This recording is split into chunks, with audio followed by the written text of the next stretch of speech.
Hi. നമ്മുടെ ലൈഫിലുണ്ടല്ലോ, നമ്മൾ ഒത്തിരി അധികം ട്രാജഡീസിലൂടെ കടന്ന് പോകേണ്ടി വന്നിട്ടുണ്ടാവും. ചിലപ്പോൾ ഒറ്റപ്പെടുത്തലാവാം, ചിലപ്പോൾ സാമ്പത്തിക പരാധീനതകളാവാം, അങ്ങനെ ഒത്തിരി ഒത്തിരി കാര്യങ്ങൾ ഉണ്ടാവാം. ഇങ്ങനത്തെ സംഭവങ്ങൾ, ഇങ്ങനത്തെ ട്രാജഡീസ് വരുമ്പോൾ നിങ്ങൾ ഒരു കാര്യം മനസ്സിലാക്കണം. ഇങ്ങനത്തെ സിറ്റുവേഷൻസ് നമ്മുടെ ലൈഫിൽ വരുമ്പോൾ നമ്മളെ സഹായിച്ചവർ ചിലപ്പോൾ നമ്മുടെ കൂടെ ഉണ്ടാവില്ല.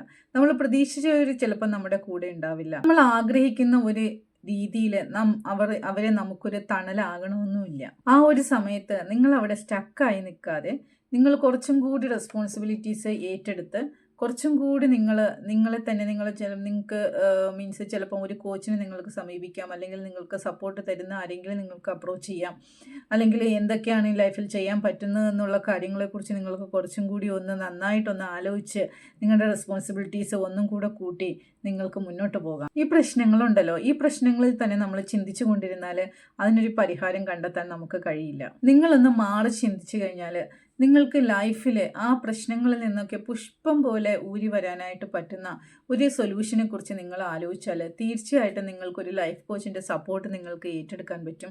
നിങ്ങൾ ആ ഒരു സപ്പോർട്ടിൽ കൂടി നിങ്ങളെ 100% എല്ലാ സമയത്തും നിങ്ങളെ പുഷ് ചെയ്യാനും നിങ്ങൾക്ക് ആവശ്യമുള്ള കാര്യങ്ങൾ പറഞ്ഞു തരാനും നിങ്ങളെ കൊണ്ട് ഗോൾ സെറ്റ് ചെയ്യിപ്പിക്കാനും നിങ്ങൾക്ക് ആ ഒരു ട്രാജഡിയിൽ നിന്നും നിങ്ങൾക്ക് ഉയർത്തെഴുന്നേറ്റ് വന്ന് നിങ്ങൾക്ക് നിങ്ങളുടേതായിട്ടുള്ള ലൈഫിൽ സക്സസ് കെട്ടിപ്പടുക്കാനും ഒരു ലൈഫ് കോച്ചിനെ കൊണ്ട് നിങ്ങൾക്ക് ഹെൽപ്പ് ചെയ്യാൻ പറ്റും.